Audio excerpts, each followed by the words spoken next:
Hey, everybody, I'm Sean Robinson, and this is Carson Grubaugh, and we are Living the Line. What are we talking about today, Carson? Today we're going to talk about a book by Dave McKean. Well, it's written by David Almond, but illustrated by Dave McKean.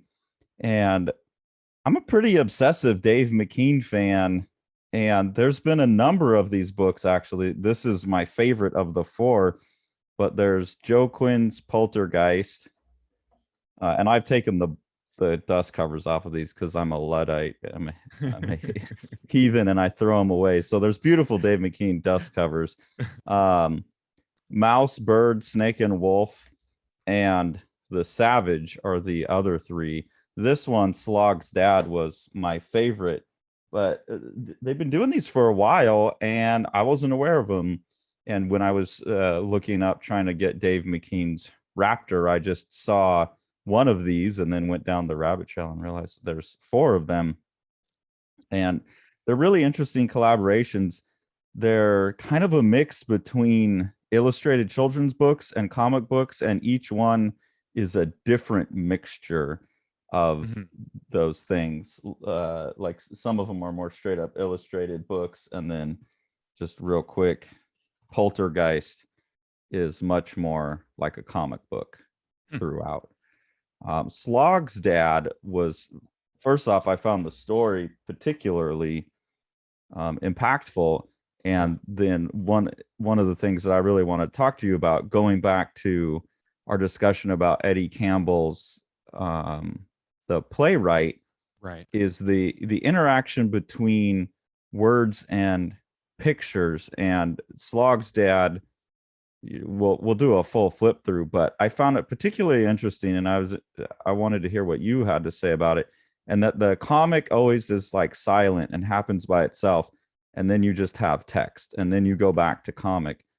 And I found it interesting in the way that the comics misinform the Hmm. text, whereas in the playwright, the text or the pictures kind of added to the text. It like added information. I feel like in these ones, the pictures purposely undermine the written narrative in a really compelling way. And it's a use of comics I don't think I've seen before, that combination of words and pictures separated and cutting against each other. Right. If you were to read just the text of it by itself, which apparently you could do for many years, because this book looks like it wasn't illustrated until 2010, but it was available as a short story from 2006. Um, if you read just the text, the narrative that you might get across is that this kid's dad tragically dies of cancer. His dad is a quote unquote bin man, i.e., he's a garbage collector. And uh, this kid's dad tragically dies, but the dad has promised him that he's going to come back one day. And the kid meets a stranger who he is persuaded is his dad. Um, there's some reason in the text to think that you're supposed to take this assertion seriously, Yeah, whereas literally, like his dad does come back and he does meet him, and no one else is convinced, but um right yeah, you where kind of just leave it at that. Like it's a pretty convincing, like his dad came back and said hi to him a year after he died. right whereas I would think it's safe to say that the comics portions of it, the Dave McKean illustrations and the sort of like, what would you call it, like sub narrative? I mean, it's not a parallel narrative because it's depicting a lot of the same events, but the I think sub narrative is as good as anything else. Like you said, undermines the sort of ostensible meaning of the text. Yeah, like a cross narrative. And it's interesting that the comic always comes first. So the comic sets your which is particularly weird given that it started as the bit of writing. You think you would start with the writing, but they have this really smooth flow throughout the book. And I mean, Dave McKean, I'm obsessed with him for a reason. He's one of the best. But you Yeah, get this like zoom into the park, yeah, and then like this spirit kind of entering this stranger is kind of what it looks like, once Yeah. you've read the book. And then the guy turns and looks, and then the text here is Slog, and the narrator basically is Davy, um, right? That's the kid's name. Mhm. And he's like, "Hey, that guy over there, that's my dad." And, well, Slog, your dad's dead, dude. That's kind of what happens there. So it's like and they describe this character perfectly, and that all lines up. So they very carefully at the beginning, like the first chunk, say like what's happening here and what's happening here are the same thing. There's Right. veracity to it. Like the comic is truthful, but they always do the comic first. And then you get the section where the kids playing with the paper dolls and the toys, and he's cutting the pieces up. Yeah. And it's like, okay, well, that's weird. But then again, it has veracity to it, because they go and they describe that his dad has cancer that starts on his toe and it spreads, and he's losing pieces of his body. And so then you have to think back, okay, well, and that's the interesting trick I like in the book, is you think back or flip back to what you just saw. And this gets to something you've been kind of hammering at me about, is that the physical book, that flip back and forth is something different. You flip back and go, oh, okay, well, this kid is with this paper doll dealing with the fact that his dad's slowly being chopped up to where he's just a torso, basically. Right. And if you flip back, I particularly like, I mean, this whole sequence is just absolutely painful to me, but the shot right before that, one page back, where he's laid the paper doll. Oh, sorry, one page forward. One page forward. He's laid the paper doll down on the book as if it were a bed, but it really looks like a coffin to me. Yeah. Um, something about the hand setting it down, and then the other view with the animals holding vigil there around it. Um, I mean, Dave McKean is an incredible illustrator, but I think that more than that, he's just an incredibly effective storyteller. You don't really get to see him in that context, when you're talking about like the Sandman covers or something like that, where it's a single image. Um, I don't know. I thought that was a particularly affecting sequence there. Yeah, and he's someone that everyone regards well, but I don't hear many people. And even though Cage's is like typically regarded as one of the best comics of all time, or at least was for a long time, and he's done plenty of other comics, like I just don't hear many people talk about him as a comic artist so much as the illustrator. But he's done so many great comics, and this is another one of those things where I feel like he's pushing the medium forward by doing this type of thing where it's the narrative split like this. I've never seen a comic that does this before. Mm-hmm. And like this starts to set up the doubt then that goes throughout the rest of the book of, well, how accurate is the narrative? Or is this, like, is it even a stranger that they encounter out there? Because you start to see, well, here's the kid dealing with, like, dreaming about the death of his dad. And this is a beautiful sequence. And I said this when I talked about Raptor too, but for as amazing as Dave McKean was when he hit the scene with Arkham Asylum and Black Orchid and all that stuff, he's become so much better since then. It's amazing. But this, like, Angel Wings turned into the Northern Lights. Yeah. I thought that was great.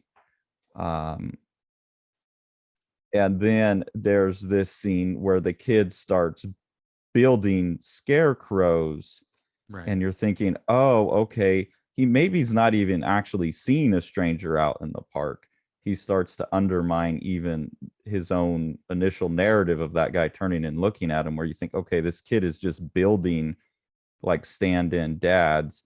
And the balloon, which is on the back cover, I forget what was on. I forget. Did the one I sent over have the? Do you Dust have the? jacket? Yeah, the No, dust jacket. Okay. no, I which was rather perplexing. That I cover. I forget if the dust jacket had the balloon on it, but like that's obviously his dad, and then like oh no, it gets knocked away and kind of floats off, and he's dealing with the loss. But they set up like this plane with the paper dolls sets up the fact that the kid's been making stand-in dads out Right, of materials too, and that's not at all in the text. right. Yeah, all of these visual sequences, like you said, except for the first one, which is amplifying the text, is really are really existing independent of it. It makes me wonder what their process was for uh, developing them. I wonder, yeah, I mean, I'd have to go look really carefully at the other books, but I think they are just things that David Almond wrote, and then Dave McKean is just, it seems like given pretty free reign to go do what he wants.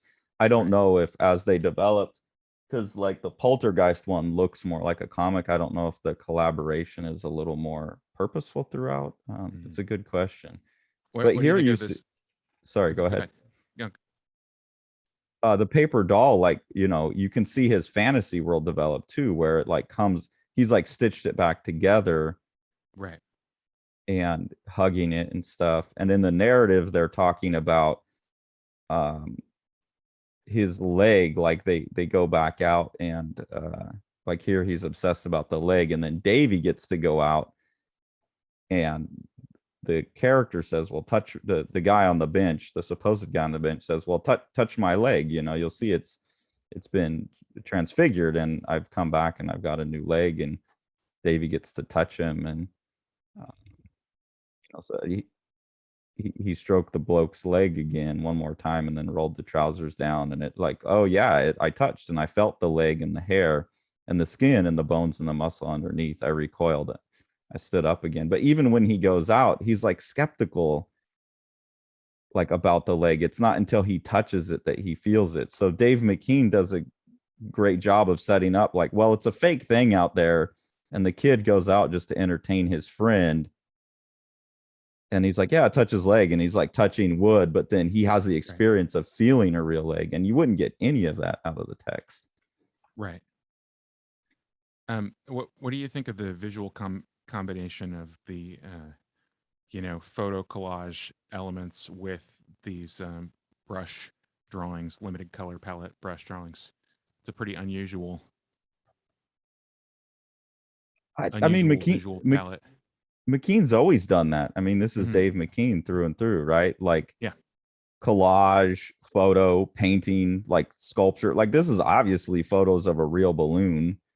right, Photoshop, you know, as soon as he got Photoshop, he's always been a master at that mixed media. And I don't know, it just adds levels of fantasy and reality. And he does it in such a flawless way. And he's got, like I said, you think about like Sandman cover Dave McKean, and you think, well, that's about as good as someone can get. And then I look at his more recent productions, including this, and I see someone who's continued to grow and become even more sophisticated. right. It has a real 21st century fine arts uh, feel to it, to me, in the sort of anything goes aesthetic aspect. Um, it would not be pigeonholed into one particular uh, aesthetic category. I like that panel on the bottom right there. The lowest one there is a great combination to me because you got those chunky brush strokes of the back of the guy's hair, um, combined with the soft focus of the photo and the sort of he does a great job with the painterly quality to the color, which I think is one of the things that keeps a lot of people's like Photoshop work from looking good, is they don't know how to limit the color. Um, Yeah, he's just so good at what he does. And I mean, that anything goes aesthetic, which I associate with him and Bill Sienkiewicz, right. Baron Story. Those guys brought that to comics. And then David Mack was maybe, you know, during the 90s with Kabuki, took it Mm. to his own little realm. That's something we should look at. I would love to reread Kabuki. Yeah. Have you ever read that book? I have read individual issues of it, but that's my only exposure to it. I've never like looked at a collected form or anything like that. No. Yeah, we should go back to Kabuki. Yeah. Those comics are really what moved me from comics into the fine arts.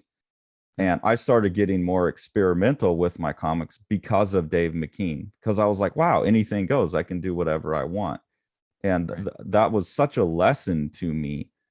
And I mean, he continues to be one of the only people who really does it right, Yeah. or even really does it at all. And even something like this like kids book with comic pages interspersed, no one else is doing this. And I admire that so much. And I admire that it's always well done.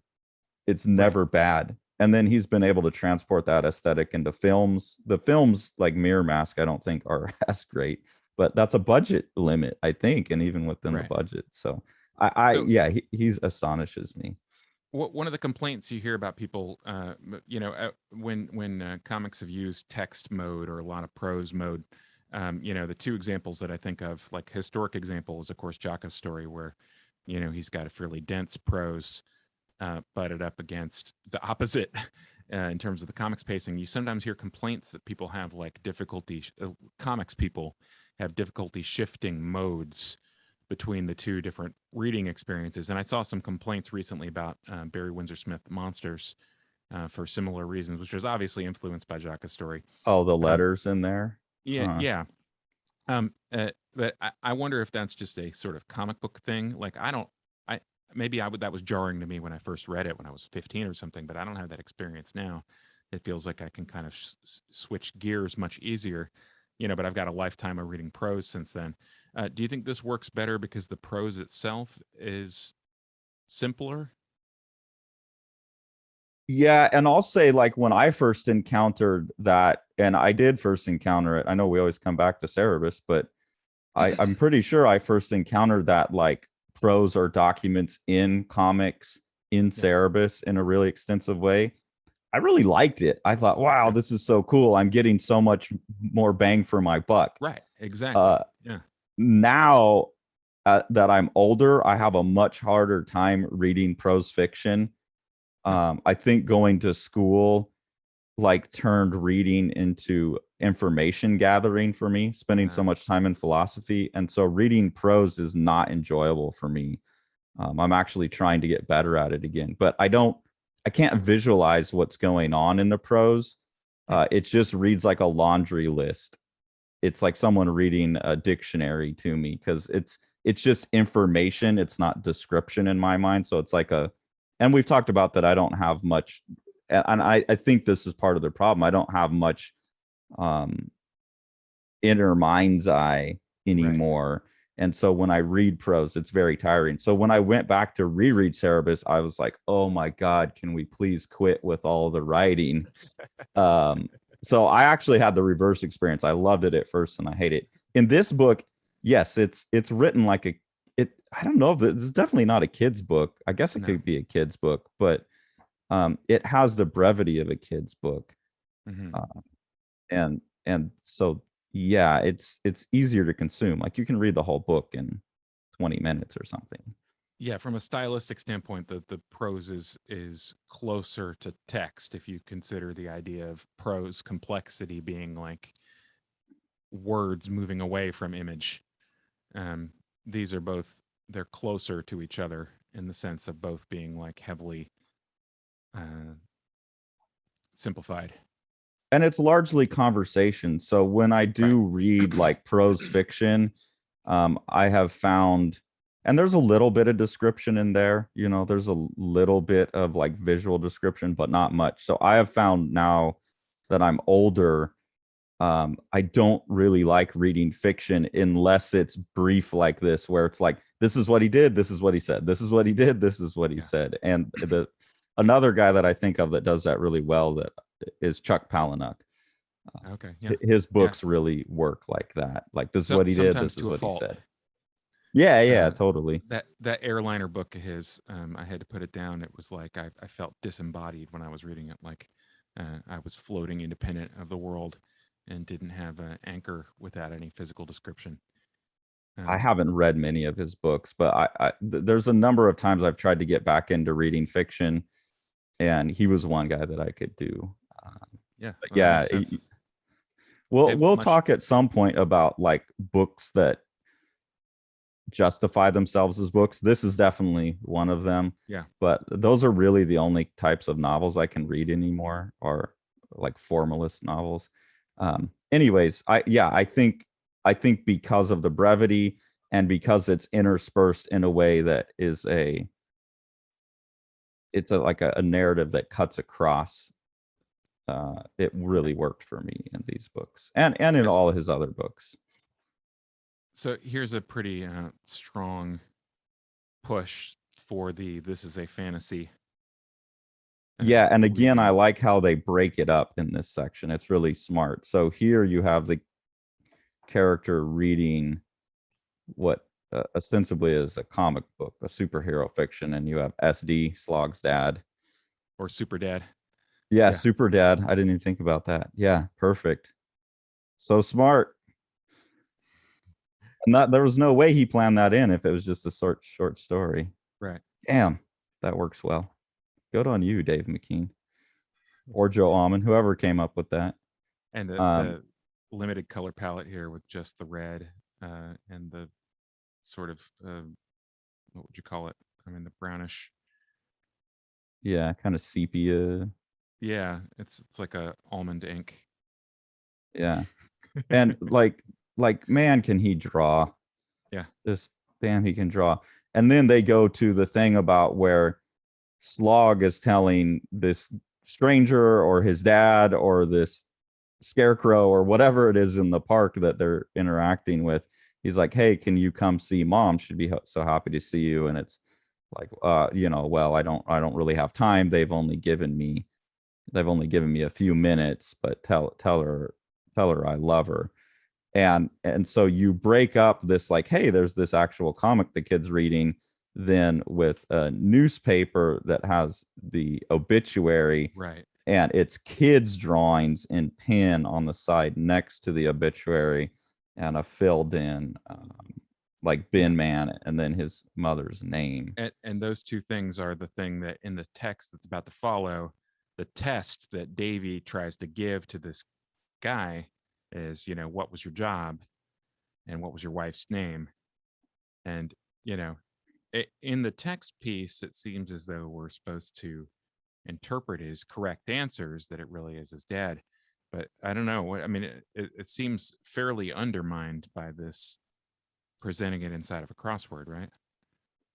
Yeah, like he's been given those answers somewhere else. He has this newspaper, or like I said, that this is entirely just fictional. Like Right. the kid has built a scarecrow and his friend is just playing along with him for his own sake. Like there's three possible interpretations Yeah. that the comics open up in the text.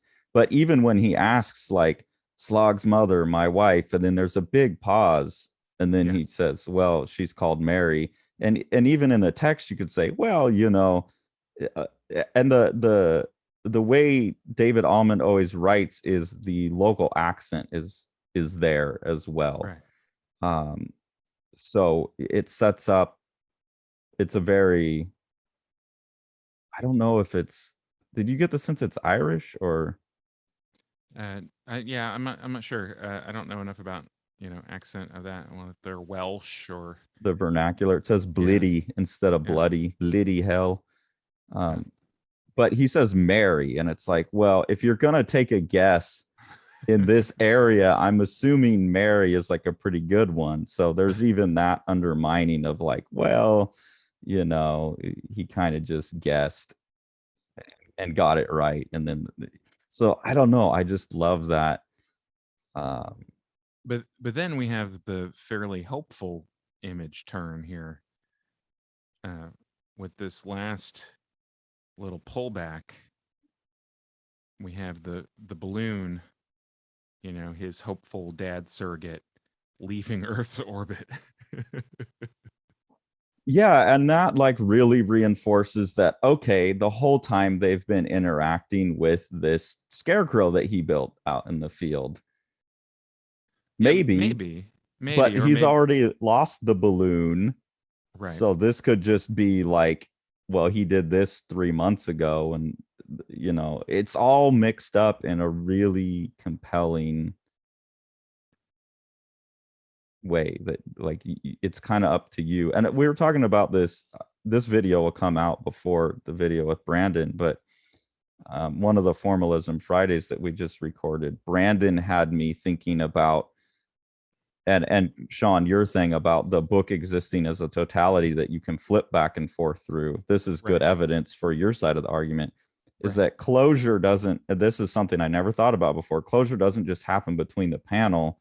They're setting up where closure is happening between all the elements of the book have to be seen and flipped back and forth between, and decisions made, and your understanding of the story is developed in all of the information that's left out. It's not just the information left out in between the panels, but the information left out in between the lines of everything in the book. And man, that's like a fascinating strategy I never thought about before. Yeah, it's interesting, and I don't know if you would arrive at that without conceptualizing the entire thing at the same time. Um, One of the things that got me working on this idea before was many years ago reading. I think it was an offhanded comment that Dave made in an interview. I don't remember if I was reading an interview or working on an essay or something like that, but he made some offhand comment where people think that they're going to have a surprise in a comic, but the reality is that when somebody's left the store, they already know if Magneto shows up on the last page. Uh, that there's no real surprises in comics because it all exists and somebody can access any part of it at any time. Yeah, if you Um, don't have self-restraint. right, which, you know, who does Yeah, at that time? yeah, especially Uh, at 12. right. And so that was totally not the point of the thing that was said. And like I said, I think it was an interview with Dave, but um, that wasn't the point of it at all. But that sort of got me thinking about that as a concept. Um, and then some of the other things that we've read recently have sort of reinforced that for me, especially Phoenix. I think that was the one that was like, seemed to me that it's speaking across the book in a fairly unique way. Yeah, and teaching design like 2D design and graphic design, I talk a lot about gestalt psychology, and that's where the idea of closure comes from that Scott McCloud was talking about, is how do we take a field of fairly random information and draw a signal out of it and close it into a single experience. Right. um, and that's always talked about in terms of like kind of a stable, like I could talk about the overall experience of the page, the Right. gestalt of the page, but I don't. And there's a lot of like rules about grouping and how we parse information that the psychological theory has come up with, pretty standard rules for how humans tend to group things. And we'll have to do a video on gestalt psychology at some point because it's really important to visual arts. um, but just like the fact that these two things are attached to this makes this a group, and this thing separate, Right. that touching and this being separate is like one of the gestalt principles of grouping and proximity and stuff. um, until like the last week, I never really thought about, and I would be curious because I haven't seen principles in gestalt psychology, or maybe I've just not been reading the stuff, but I think there's a whole open territory to explore there about how one closes across time, Yeah. across groups that aren't just like all flat on a 2D plane. And books like this and some of the formalisms that Brandon has pointed out, the Tezuka book, are really making me think about that. Yeah. I brought up Choose Your Own Adventures a couple times in those videos that you guys haven't seen yet. Formalism Fridays in the future. We're time travelers. There was something about that I think was almost seemed mystical to me when I was a kid. a choose your own adventure book, you're picking a path and you're arriving at the other place. But the thing is that all those other possibilities always exist at the same time. And you can take your finger and place your finger between the pages of it and save your spot and go back to that other point and make another different choice. And something about that seemed almost metaphysical to me as a child, that there was a sort of mystical association in my mind with all of those things being alive simultaneously. In fact, I remember as a child when I was, 9 or 10 years old, totally obsessed with choose your own adventures, being mad at certain choose your own adventure authors and not reading their books anymore because they weren't internally consistent, that all the paths that you followed didn't actually play by the same rules.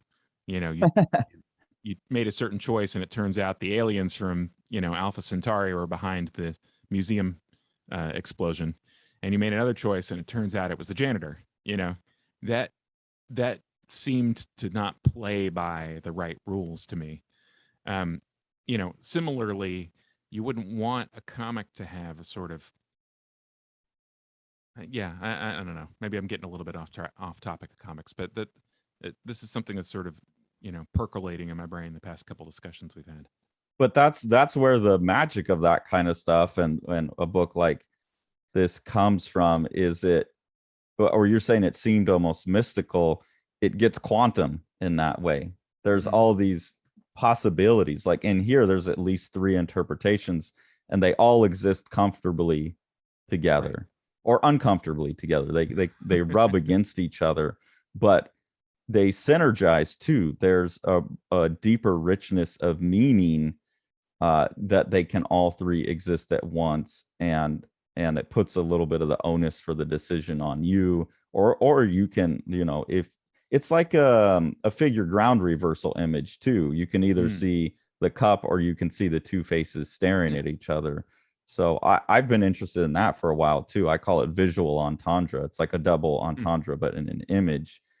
And people pay attention to anything. Like even the book I'm working on now, I chose the title Bound because it's like a triple entendre that cuts against itself. Like you could be outward bound or bound, or bound by line. Right, restricted. Yeah, like you could be restricted or moving. It can mean both things. And as well as other things, and or the idea of destiny, it's bound to happen. So I've always liked things that seem to pack more information in than should be there. It's like, to me, that's magic. It's like the reverse of entropy. If like, whether in physics or in information, your entropy is the loss of energy. When you synergize something, you somehow reverse entropy. You like are able to pack more energy and more meaning and more information back into a system with less. There's more there in the end than what you started with, and that's fascinating to me. Yeah, you're reducing inefficiencies by compacting and grouping. Yeah, and you can think about most human activity as as an attempt to reverse inevitability of entropy. Yeah. I mean, and this is gonna go way off topic, and I think we'll get there eventually when we talk about resolution and stuff. But a lot of the reading I did in philosophy for a long time was called the philosophy of information, and the primary ethic of the guy that I think is the guy to go to, Luciano Floridi, is that the human beings are poietic animals. They create meaning. Poiesis, the Greek poiesis, it's like poetic. We have a poetic component to us, and that is semantic meaning generating animals, and that the ethic of that is exactly to decrease entropy at all costs. Like create meaning and synthesize things and get more juice out of the squeeze than is there through these kind of things. And that to me seems to be the single primary like human motivation and ethic. And so works like this just They're beautiful to me because that is the magic. They are doing the thing that we as a creature are kind of categorically obligated to do. Right. We can't help it. That's what we are. That's what we're here to do. Not from like a God sense, but just the type of creature we are Yeah. compels us to do these things. Yeah. I'm on board. In fact, I'm a little shocked that someone has written so thoroughly about that, and that we both have a total agreement about it. It's like Yeah. Well, I I think mean, I'm having an original observation in our conversation, and you're like, "Yeah, well, there's a guy who's written extensively about that." this is what my art outside of comics has been about for 15 years, Mhm. really. Yeah, I mean, anyone watching along, totally outside of comics, but Luciano Floridi's philosophy of information and ethics of information has a totalizing philosophical system that I'm ready to explains read it these concepts. Yeah. right after I do another read through of SLOG'S Dad. Yeah. Uh, well, thanks for following along today, guys, and man, what a great book! Thanks for bringing it up, Carson, and thanks for sending me a copy. Yeah. I absolutely want to make sure people were exposed to this. Thanks for following along, guys.